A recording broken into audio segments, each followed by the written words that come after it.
Bonjour et bienvenue sur Couleur Papier. Ça fait une éternité que je n'ai pas prononcé ces mots. Est-ce que je sais encore faire des vidéos? On va pouvoir le constater ensemble si oui ou non je sais encore faire. Aujourd'hui, on se retrouve pour une vidéo tutoriel, comme vous en avez l'habitude de trouver ici sur cette chaîne. Et cette vidéo fait partie d'un block hop, c'est-à-dire que nous sommes plus d'une vingtaine de l'équipe des petits papiers qui avons toutes travaillé sur un thème, et le thème qui nous réunit aujourd'hui, c'est Noël, mais pas n'importe quel Noël, Noël pas en rouge et vert. Interdiction du rouge et vert. Donc on a le droit à tout ce qu'on veut, mais vous proposez quelque chose dans des coloris un peu inédites, ou en tout cas pas traditionnels du rouge et vert de Noël. Je suis donc partie dans des coloris extrêmement tendres, et un peu comme je vous ai proposé il n'y a pas très longtemps des vidéos scrap ou ménage, eh bien aujourd'hui je vous propose scrap ou pâtisserie. La bonne question, puisqu'effectivement, le projet que je vous propose de réaliser aujourd'hui, c'est celui-ci. Alors, en le regardant de loin comme ça, vous vous dites elle est où la pâtisserie sur ce coup-là, je vois pas bien. Eh bien, regardez de plus près. Nous allons travailler cette carte comme du glaçage sur des biscuits de Noël. C'est donc cette carte que nous allons réaliser ensemble, et je vous retrouve tout de suite à mon espace de travail. Pour réaliser notre carte de vœux glaçage royal, il nous faut une carte et du glaçage royal. Version scrapeuse, ce qui veut dire que l'on va utiliser de la pâte de structure. Mais je vais vous donner un petit peu plus de détails dans un instant. Pour ce qui est du papier, donc vous l'avez vu, c'est ce format mini slim card que j'aime beaucoup. C'est un carré de 6 pouces par 6 pouces avec une ligne de marquage à 3 pouces pour obtenir ce joli format. On va avoir un panneau décoratif de la même couleur que notre base. Donc ici, c'est du pétale rose.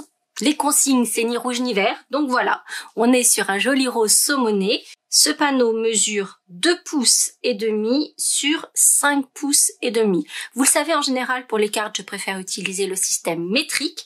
Mais comme là, on est sur une base de 6 par 6 divisé par 2, donc de 3 par 6 pouces, c'est beaucoup plus simple d'utiliser le système métrique. Mais sur le blog, donc comme toujours, en cliquant sur le lien en barre d'infos ou sur la miniature à la fin de la vidéo, je vous mettrai le plan de coupe avec les mesures aussi bien en système métrique qu'en système impérial. Donc, on a notre base, on a notre panneau décoratif. Il va également nous falloir un panneau de matage dans du blanc simple, juste un tout petit peu plus grand que notre panneau décoratif. Donc, celui-ci mesure 2 pouces 5/8 sur 5 pouces 5/8. Il nous faudra également un rectangle de papier, toujours blanc simple. Celui-ci mesure 15 cm sur 5. Ça va être réajusté, donc si c'est pas exactement cette mesure-là, ça n'est pas grave. Et il vous faudra également une toute petite bande de papier. Alors le mieux, c'est de calculer son épaisseur une fois qu'on aura découpé ici cette bande décorative. Dans mon cas, elle mesure 7 mm, et puis en longueur, on la réajustera. Et la première étape va consister à embosser en blanc ce grand tampon de fond qui s'appelle Festive Foliage, avec ses différentes branches de feuillage. Et on va donc embosser en blanc notre motif sur le panneau. Alors, vous le voyez, le panneau est un peu plus grand que notre tampon de fond. Et donc, en fait, on va le tamponner un tout petit peu en diagonale, puisque vous voyez, c'est un peu ici dans les angles qu'il n'y a pas de motif. Et vous voyez qu'en fait, si je vous l'avais pas dit, vous vous seriez même pas rendu compte que le motif est plus petit que le panneau. Donc on va juste le mettre un tout petit peu en diagonale, et comme ça donne l'illusion que le motif remplit l'intégralité du panneau. Et je vais donc l'embosser en blanc.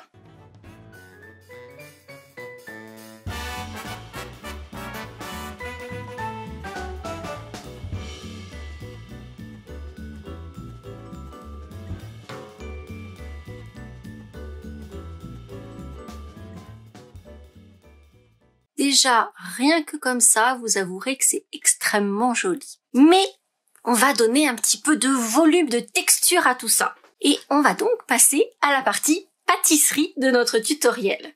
On va donc prendre notre pâte de structure, et pour avoir fait pas mal d'essais pour vous proposer ce tutoriel, j'avais cette idée mais il fallait que ça fonctionne. Je me suis rendu compte que notre pâte de structure, telle qu'elle, était un peu trop dense. et qu'on avait du mal à la travailler comme je le souhaitais la travailler. Ce qui veut dire que j'ai pris ma pâte de structure et dedans, j'y ai ajouté l'équivalent d'un petit bouchon, une grosse moitié du bouchon de mon flacon de glycérine. Donc ça, vous en trouvez simplement en supermarché ou en pharmacie. Et je vous ai déjà proposé des tutoriels où j'utilisais de la glycérine. Je vais mettre donc une grosse moitié de bouchon dans ma pâte de structure de façon à obtenir une pâte de structure nettement plus souple. Vous voyez ici, ça fait vraiment comme une crème, presque une chantilly. On a quand même le petit bec d'oiseau, comme en pâtisserie, mais vous voyez qu'on a quelque chose qui est beaucoup plus souple. Alors que la pâte de structure nature, ça fait des blocs. On n'a pas cet effet d'ailleurs de bec d'oiseau, on a vraiment un bloc de pâte. Et c'est là qu'on a du mal à la travailler, comme je vais vous le montrer. Donc j'ai rajouté un peu de glycérine dans ma pâte de structure pour obtenir cette jolie pâte bien souple. Et c'est pour ça que j'ai noté sur mon capuchon que dans celle-ci, il y a de la glycérine ajoutée à ma pâte de structure. Et puisque je vous l'ai dit, on parle pâtisserie, donc il nous faudra une poche à douille et une douille, parce qu'on va réellement pocher notre pâte de structure. Très clairement, si vous avez du matériel dans votre cuisine pour la pâtisserie, vous allez tout à fait pouvoir l'utiliser. D'ailleurs, c'est mon cas ici, ce qui veut dire que la poche à douille, c'est une poche à pâtisserie. Par contre, elle est beaucoup plus grande, donc moi, je l'ai raccourcie pour qu'elle soit plus facile à tenir en main pour un projet de cette taille-là. Et la douille en question, c'est une douille à pâtisserie. Il s'agit simplement d'une ouverture ronde, simplement ronde, sur pas cannelée ou quoi que ce soit. Et par contre, toute petite, parce que vous avez vu que les motifs sur ma carte sont très fins, donc un tout petit embout juste rond. On va mettre de la pâte de structure assouplie à la glycérine dans notre poche à douille. N'hésitez pas, soyez généreux, remplissez votre poche à douille. De toute façon, même s'il y en a beaucoup trop par rapport à ce dont vous avez besoin pour votre projet, de toute façon, on récupérera ce qui n'a pas été utilisé et on le remettra dans le pot. Comme en pâtisserie, on va éviter qu'il y ait des bulles d'air, donc on va délicatement faire descendre notre glaçage royal pâte de structure dans le fond de notre poche à douille en évitant qu'il y ait des petites bulles d'air. Donc c'est pour ça que moi j'utilise mon plioir pour faire gentiment descendre la pâte de structure. Ensuite, vous allez choisir quels sont les éléments que vous souhaitez mettre en relief. Donc moi j'ai choisi de mettre en relief toutes ces petites branches ici, ainsi que ces branches-ci où je vais remplir les feuilles. Par contre, pour ces branches effet pain, en fait je vais pas les remplir d'un seul tenant. Comme vous le voyez ici, je vais faire des lignes avec des petites boules qui vont s'aligner pour donner encore plus de relief sur ma carte. En revanche, ces feuilles-ci, je vais simplement remplir l'espace des feuilles. Je vous encourage à vous entraîner un petit peu. C'est ce que moi j'ai fait. Donc j'ai fait plein d'essais. Et l'autre chose, c'est qu'on va toujours commencer par le haut d'une branche pour arriver vers le bas. Sinon, vous risquez, avec l'embout de votre douille, de passer sur ce qui a déjà été fait et d'abîmer ce que vous avez déjà réalisé comme pochage. Donc je vous le disais, pour ces petites branches de pin, je vais faire une petite boule et je vais tirer. Puis je vais en refaire une et je vais tirer. Et c'est ce qui me permet d'avoir ces effets avec différentes petites boules. Si jamais vous avez de la matière qui est accumulée au bout de votre douille, n'hésitez pas à enlever le surplus avant de reprendre votre pochage. Et puis pour les feuilles plus grosses, on va mettre un amas plus gros et là encore, on va le faire glisser gentiment.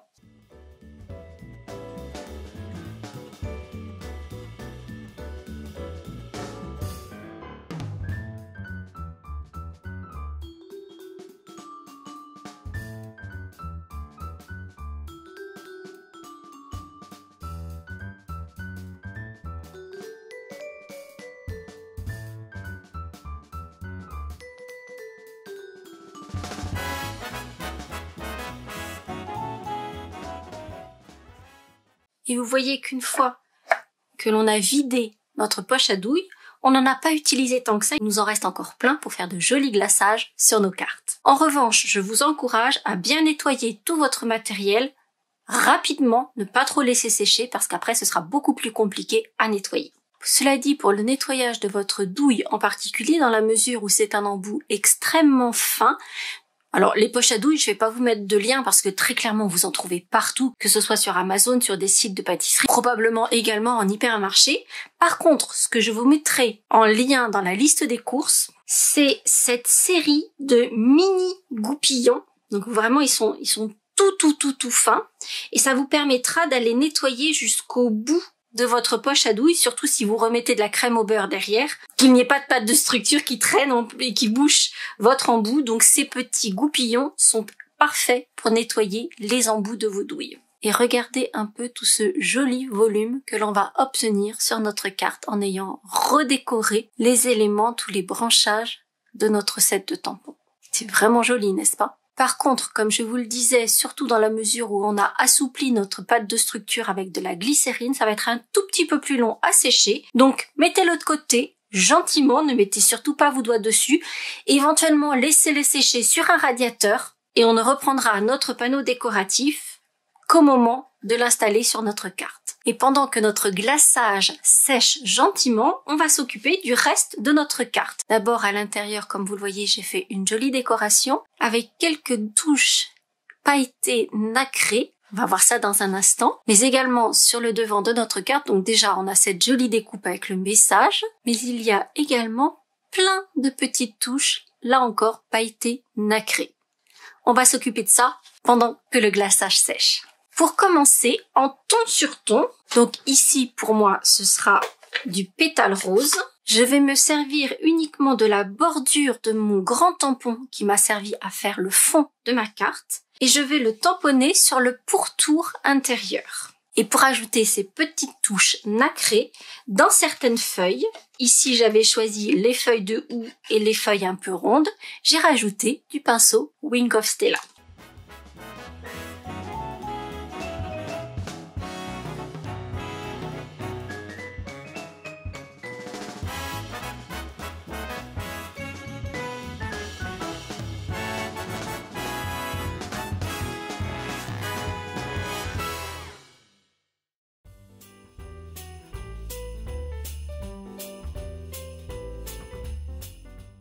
Comme vous avez pu le voir, dans un premier temps, le pinceau Wing of Stella va assombrir vos motifs, simplement parce que ça va humidifier le papier, pour qu'à la fin, il ne reste plus que l'aspect pailleté sur votre papier et sur vos motifs.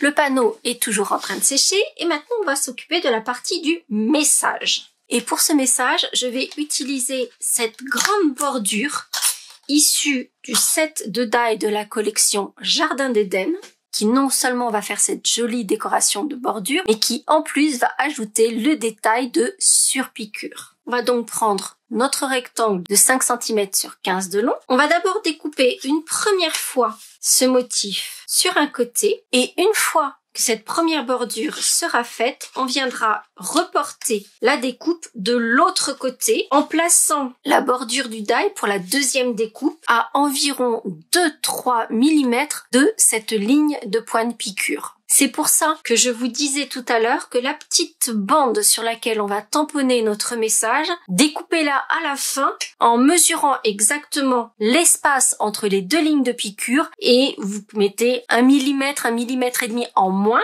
pour que votre bande vienne juste entre ces deux lignes de pointe piqûre. Si vous mettez plus d'espace que moi en découpant vos deux bandeaux fleuris, du coup vous aurez un espace probablement plus large. C'est pour ça que je vous recommande de découper cette petite bande une fois que la bande fleurie est découpée.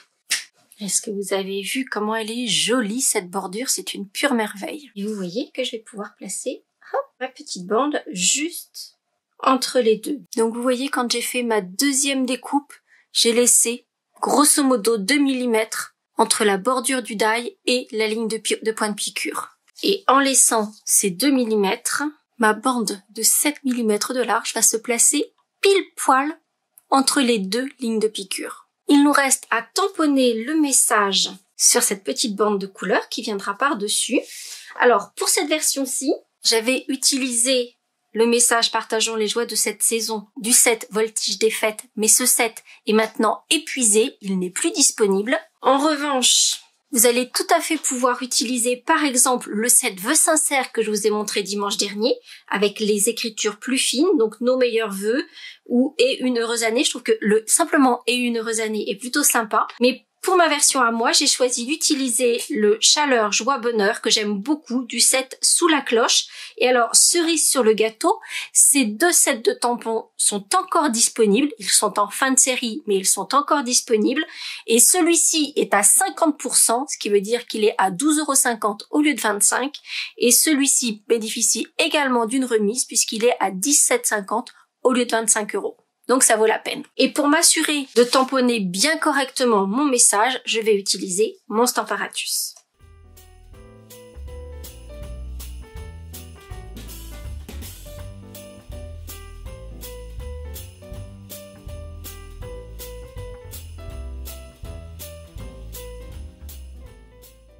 Le temps de réaliser ces étapes-ci, mon glaçage royal qui était placé sur mon radiateur est sec. On va donc pouvoir poursuivre. D'abord, on va coller notre panneau avec son glaçage sur son panneau de matage. Mais on va ajouter cette petite touche de brillance dont on parlait tout à l'heure.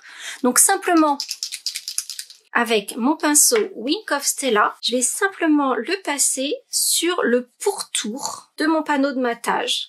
Ce qui veut dire que je vais ajouter cette petite touche légèrement nacrée, légèrement pailletée, pour parfaire cet effet festif. Et vous voyez, j'ai juste cet aspect brillant sur le pourtour dont nul besoin d'aller chercher un grand papier à paillettes. J'ai juste besoin d'un tout petit liseré qui soit brillant.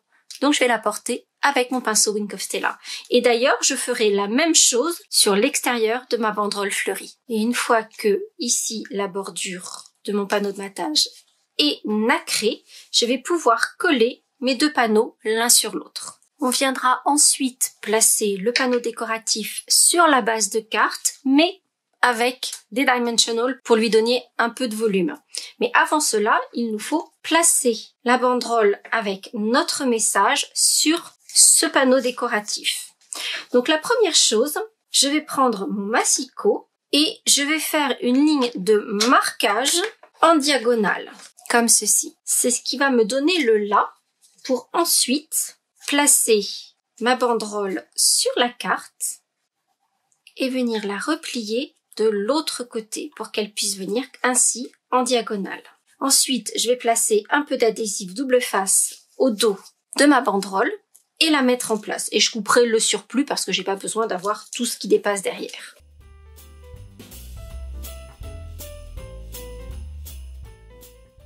Et dans la mesure où il y a notre glaçage royal dessous, c'est même pas nécessaire de mettre des dimensionals ou quoi que ce soit, puisque de toute façon, ça va prendre du volume. Pour notre petite bande avec le message, on va le coller exactement où on le souhaite, et à l'aide de ciseaux, on va simplement recouper en diagonale parfaitement le long du bord de la carte. Par contre, là encore, je vais lui donner un petit peu de volume en collant cette bande avec des mini dimensionals.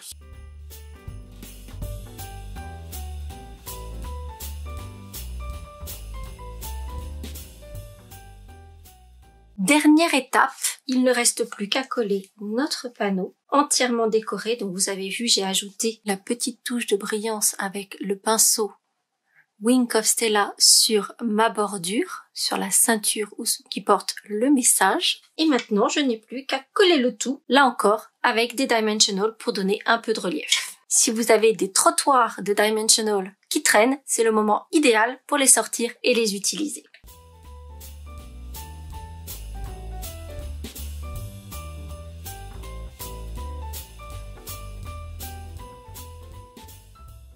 Convaincu par ces cartes de Noël sans rouge et vert? Dites-moi ça en commentaire, ce que vous en pensez. Est-ce que vous avez une préférence pour le gris et argent ou le saumon et argent? Je trouve que les deux sont très tendres et très jolis. Pour ma part, j'ai du mal à faire un choix, mais dites-moi en commentaire si vous en avez une des deux qui vous convainc davantage que l'autre. Et puis surtout, dites-moi si vous avez envie de sortir la poche à douille, le glaçage royal version scrapbooking, et si ça vous donne envie d'apporter tout ce volume sur vos cartes. Dites-moi si ça vous intéresse, sachant que moi j'ai d'autres idées à vous proposer avec ce mélange scrap et pâtisserie. Dites-moi là encore si ça vous intéresse de découvrir les petites idées que j'ai derrière la tête. Mais surtout, n'oubliez pas de cliquer sur le lien en barre d'infos, d'aller sur le blog et cliquer sur le petit bouton suivant du blog pour aller de blog en blog, sauter de blog en blog et de découvrir les projets sans rouge et vert que vous ont préparé les petits papiers. En attendant, je vous souhaite de très belles fêtes et je vous dis à très vite pour de nouvelles aventures créatives. À bientôt! Pour en savoir plus sur ce projet, les dimensions, mais aussi la liste des courses du matériel que j'ai utilisé, rendez-vous sur le blog en cliquant juste là sur la photo. Si ce projet vous a plu et que vous avez envie d'en découvrir d'autres, celui-ci devrait également vous plaire. Et si ce n'est pas déjà fait, n'hésitez pas à vous abonner à ma chaîne en cliquant sur ma bouille. Vous pouvez également activer les notifications en cliquant sur la cloche et ainsi être informé de chaque nouvelle vidéo. Ça ne coûte rien et ça fait plaisir. À bientôt!